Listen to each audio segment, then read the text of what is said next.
이제 이어서 계속해서 욥을 연구하는데요. 이제는 오늘부터는 좀 더 자세하게 말씀을 보면서 욥기서를 말씀드리기를 원합니다. 오늘 제목은 하나님이 보증한 사람, 욥, 하나님이 보증한 사람입니다. 욥, 하나님이 보증한 사람. 욥기서 1장 1절입니다. 우스 땅에 욥이라는 사람이 있었는데 그는 순전하고 정직하며 하나님을 경외하고 악을 멀리하였다. 그는 아들 7명과 딸 3명을 낳았고 그의 소유는 양이 7,000마리, 낙타가 3,000마리, 소가 500결이, 암나귀가 500마리였으며 종들도 매우 많이 있었고 그는 동방의 어떤 사람보다 위대하였다. 그의 아들들은 각자 자기 생일에 돌아가면서 자기 집에서 잔치를 베풀었는데 사람을 보내어 자기의 새 누이들도 불러다가 함께 먹고 마셨다. 잔칫날이 끝날 때면 욥이 그들을 불러다가 성결하게 하고 아침에 일찍 일어나 그들 모두의 수만큼 번제를 드렸으니 이는 욥이 말하기를 혹시 내 아들들이 죄를 지어 그들이 마음으로 하나님을 저주했을지도 모른다 하였기 때문이다. 욥이 항상 이같이 행하였다. 1절부터 5절까지는 욥이 어떤 사람인가를 말하고 있습니다. 그는 순전하고 정직하며 하나님을 경외하고 악을 멀리하였다. 그러니까 여기서 생명과 선악과가 나옵니다. 하나님을 경외함으로 해서 그는 하나님을 향한 마음이 순수하고 하나님을 향한 마음이 온전했어요. 그런 일로 인해서 악을 멀리했다. 악의 근원인 사탄을 멀리했다라는 말로도 대처할 수 있겠습니다. 그들이 이제 그가 가진 자녀들과 그가 가진 재산이 참 많았습니다. 그런데 5절을 보면 잔칫날이 끝날 때면 욥이 그들을 불러다가 성결하게 하고 아침에 일찍 일어나 그들 모두의 수만큼 번제를 드렸으니 이는 욥이 말하기를 혹시 내 아들들이 죄를 지어 그들이 마음으로 하나님을 저주했을지도 모른다 하였기 때문이다. 욥이 항상 이같이 행하였다라고 증언합니다. 그러니까 욥이 의지한 것은 오직 하나님이어요. 자기 자신도 자기 재산도 자기의 자녀들도 의지한 것이 아닙니다. 혹시 내 아들들이 죄를 지어 그들이 마음으로 그러니까 감히 하나님을 사랑하는 아버지를 둔 자녀들이 겉으로는 절대로 하나님을 저주할 수 없겠지만 혹시 마음에, 그러니까 우리 마음속에 그 언어, 우리 머릿속에 생겨나는 그런 언어들 있잖아요.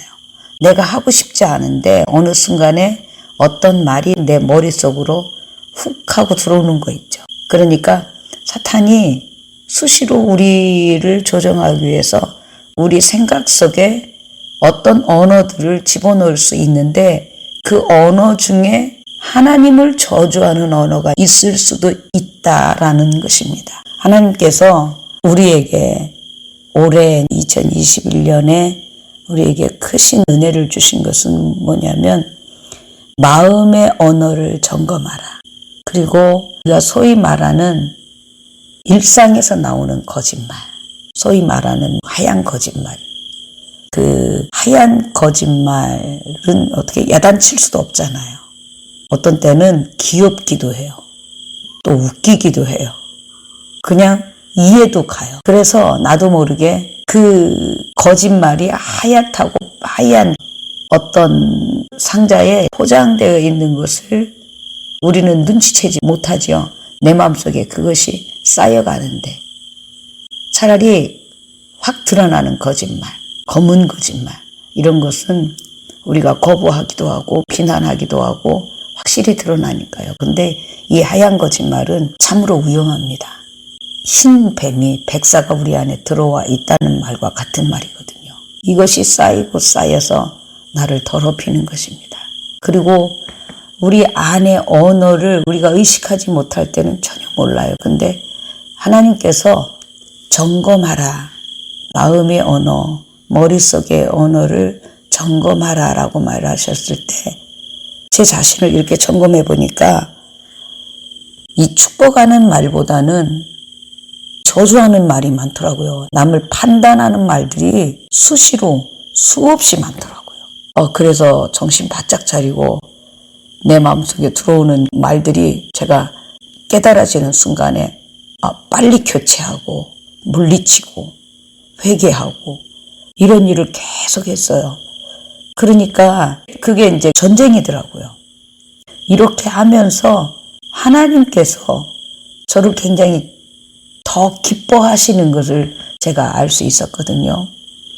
그러니까 여기서 욥 1장 1절에서 5절까지 보면 욥이 의지한 것은 그의 재산들이 아니에요. 그의 자신도 아니에요. 그의 자녀들도 아닙니다. 오직 하나님만을 경외했어요. 그렇지 않으면 이렇게 말할 수 없는 거거든요. 그러니까 조금 전에 제가 말씀드린 마음속의 언어 또 그 농담으로 하는 거짓말들 이런 것들을 항상 욥은 점검하고 있었다는 말과 같습니다. 그러니까 이런 행동이 나올 수 있는 거거든요. 1장 1절부터 5절까지가 욥이 어떤 사람인지를 확연하게 드러내주고 있는 것이거든요. 그 다음에 6절부터 12절까지 한번 보겠습니다. 하루는 하나님의 아들들이 와서 천사들입니다. 여호와 앞에 섰고 사탄도 그들 가운데 왔다. 저는 이 구절을 읽을 때마다 어떤 그림이 그려지냐면 재판장에 서 있는 검사와 변호사들이 서 있는 그런 그림이 그려져요. 7절 보겠습니다. 여호와께서 사탄에게 말씀하시기를 너는 어디서 오느냐 하니 사탄이 여호와께 대답하여 말하기를 땅을 두루 돌아 여기저기 다녀왔습니다. 이 사탄은 땅을 두루 돌아다니지만 자기가 거할 것이 없는 거예요. 이 사탄은 항상 하나님의 사람들의 혹은 사람들의 죄를 정죄하기 위해서 죄를 짓게 하고 죄를 찾는 자죠. 8절에 봅니다. 여호와께서 사탄에게 말씀하시기를 너는 내 종 욥을 유의하여 보았느냐? 그와 같이 순전하고 정직하며 하나님을 경외하고 악을 멀리하는 사람은 세상에 없다 하시니 사탄이 여호와께 대답하여 말했다. 욥이 까닭없이 하나님을 경외하겠습니까? 주께서 그와 그의 집과 사방에 있는 그의 모든 소유에 울타리가 되어 주시지 않았습니까? 주께서 그의 손으로 하는 일에 복을 주셔서 그의 가축이 땅에 넘치게 되었습니다. 그러나 주님의 손을 펴서 그의 모든 소유를 쳐 보십시오. 그러면 그가 하나님을 정면으로 저주할 것입니다. 여호와께서 사탄에게 말씀하시기를 보아라. 그의 모든 소유를 내 손에 맡길 터이나 오직 그의 몸에는 내 손을 대지 마라 하시니 사탄이 여호와 앞에서 떠나갔다. 우선은 욥은 하나님이 보증한 사람입니다. 제가 성령 세례를 받고 제일 먼저 마음의 눈이 열리더라고요. 근데 마음의 눈이 열리는데 다른 게 보인 것이 아니라 저 자신이 보였어요. 저는 제가 어느 정도 잘났다고 생각했거든요. 제가 믿음이 있는 사람이라고 생각하고 믿을 수 있는 사람이라고 생각했는데 저를 보는데 제가 그렇게 추잡하고 더럽고 추악할 수가 없었어요. 세상 천지에 저 같은 더러운 인간이 없더라고요. 그리고 믿을 수가 없었어요. 다른 것들은 믿을 수 있었어도 저 자신은 믿을 수 없는 인간이더라고요. 그때 하나님 앞에 얼마나 많이 통곡을 했는지 몰라요. 그때부터 하나님께 계속 기도를 하는데 어느 날 밤에 기도하는데 제가 결단을 했어요. 하나님이 얼마나 좋은지 하나님이 이렇게 부드럽고 온유하고 이건 말로 표현할 수가 없는 하나님의 사랑이 저를 덮으셨어요. 그래서 내가 하나님을 위해 오직 하나님을 평생 동안 떠나지 않고 하나님을 위해 하나님만을 위해서 살겠다라는 결심을 했어요. 근데 그 결심한 그 순간에 제 자신이 다시 보이는 거예요. 결심을 했는데 나를 믿을 수가 없는 거야. 내가 결심을 했어. 그런데 내가 그렇게 살 수 있는 인간이야? 아니야, 절대. 세상에 믿을 수 없는, 가장 믿을 수 없는 자가 저 자신이더라고요. 그래서 얼마나 실망이 되고 낙담이 되는지 한참 동안을 그냥 기도를 멈춘 그 자세로, 기도하던 그 자세로 멍하니 앉아 있었어요. 아, 나는 소망이 없는 자이구나. 나는 내가 나를 믿을 수 있는 자가 아니구나. 그렇게 한참 시간을 보내고 있는데 갑자기 이런 생각이 떠오르는 거예요. 그래, 나는 이런 사람이야. 나는 내가 나를 믿을 수 없어. 그러나 만약에 성령님이 나를 보증하신다면 나는 할 수 있다. 맞아. 하나님께서 나를 보증하시면, 성령님께서 나를 보증하시면 내가 오직 하나님만을 위해서 살 수 있다. 라는 그런 확신과 기쁨이 오더라고요.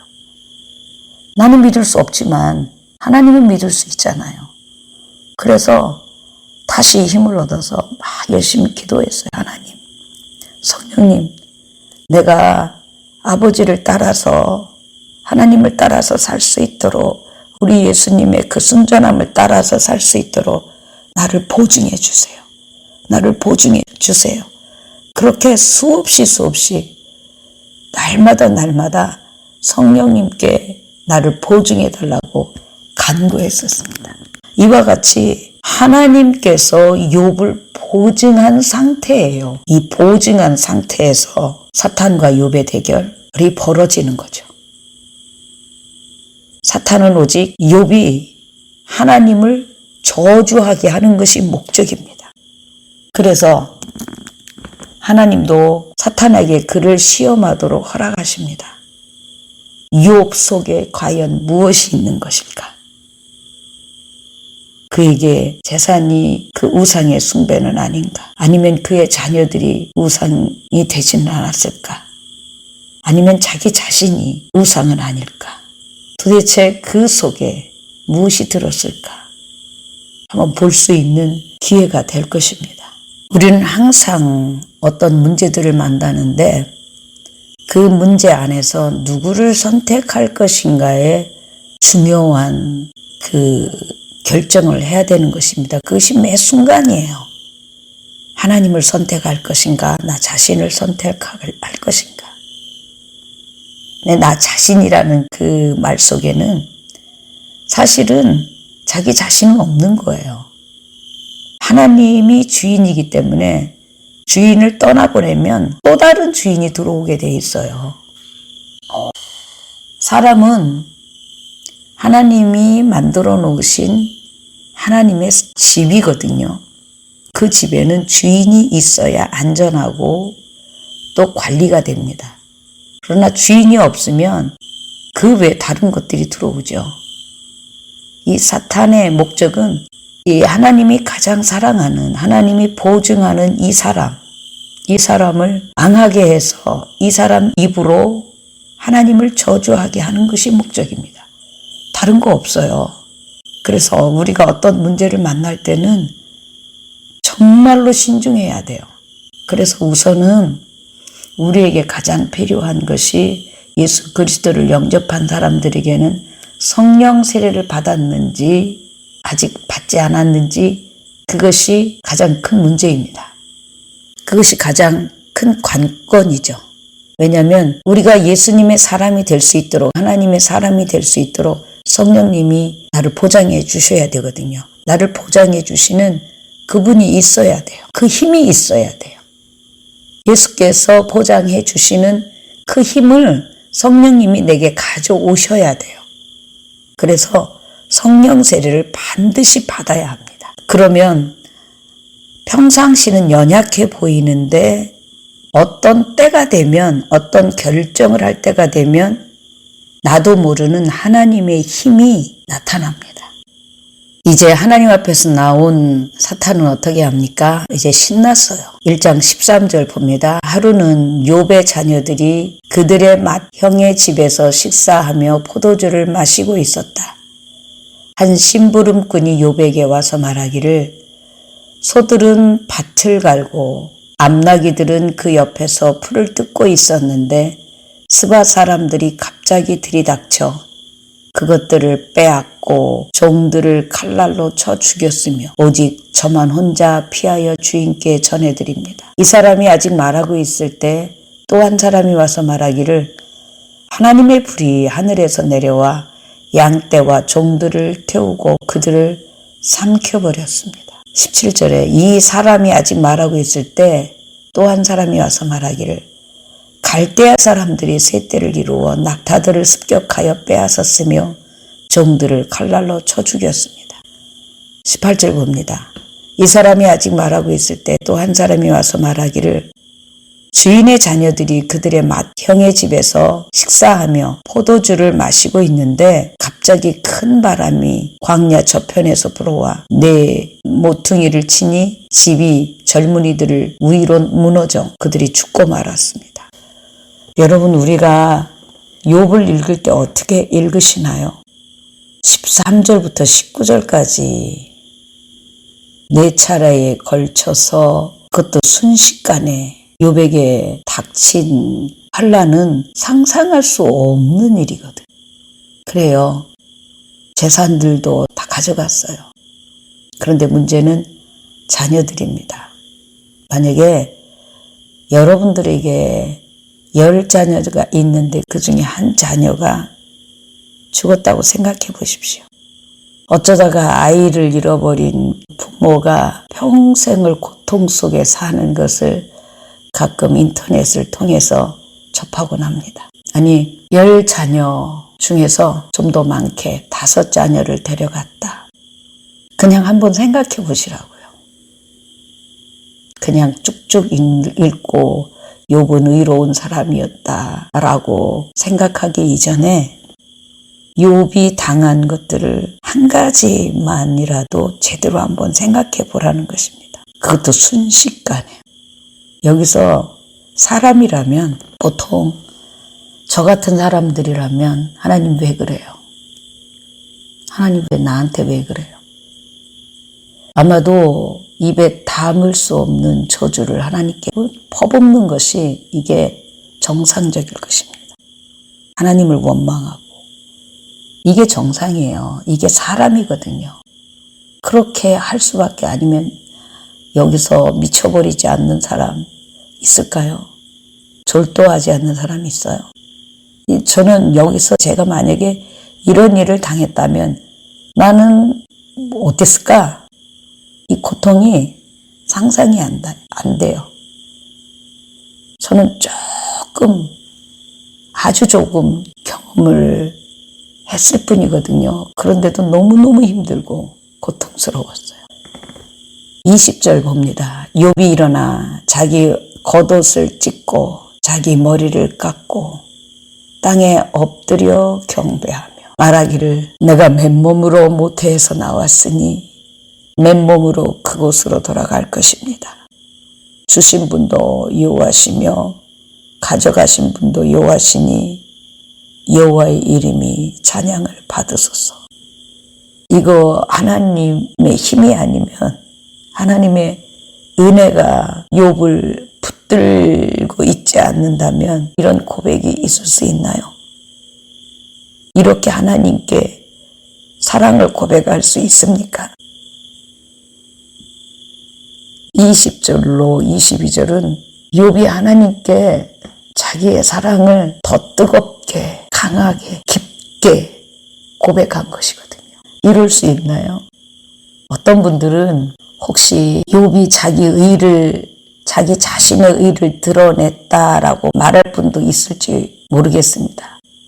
그러나 그것은 어느 정도지요. 어느 정도를 당했을 때에 할 수 있는 일이지. 좀 전에 읽은 이욥의 고통은 사람이 제정신을 가지고 아무리 자기 의의를 드러내고 뻐기고 싶은 사람일지라도 이렇게 할 수 있는 일이 아니거든요.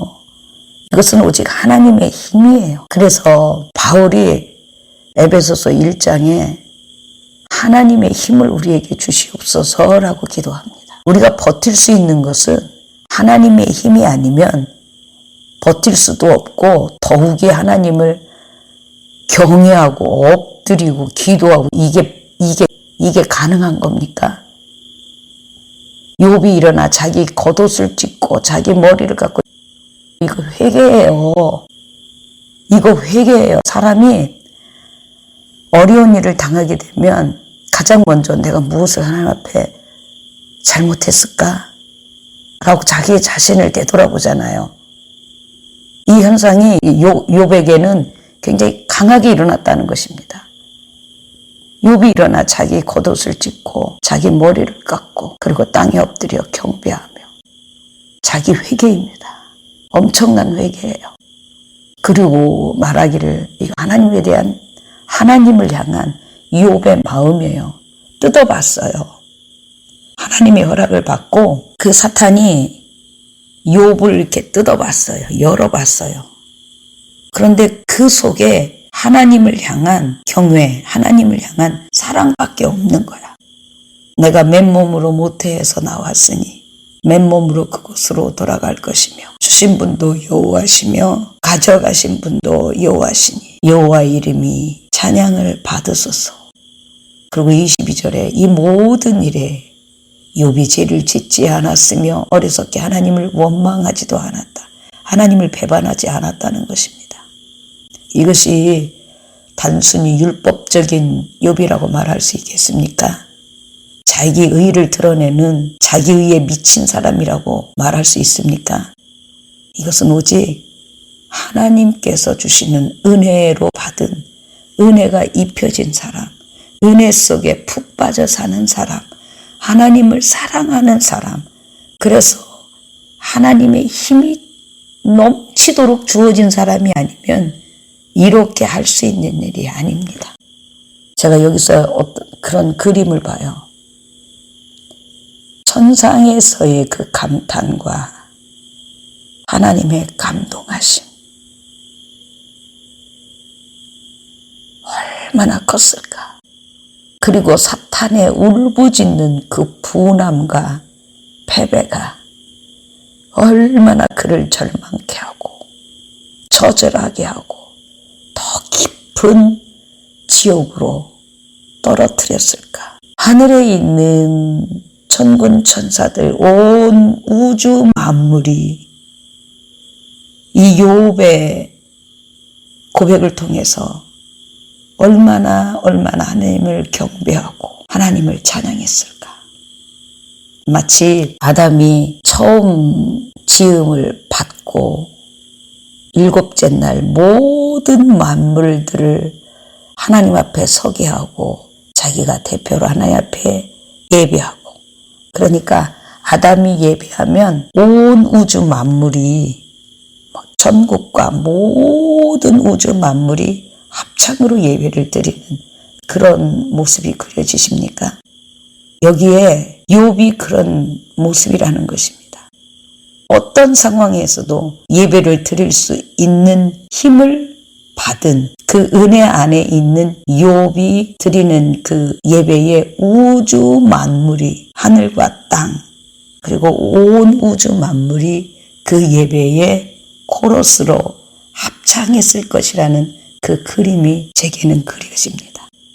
오늘도 저와 여러분이 하나님의 은혜 안에 있게 되기를 위해서 하나님이 나와 여러분을 보증해 주시기를 간절히 바랍니다.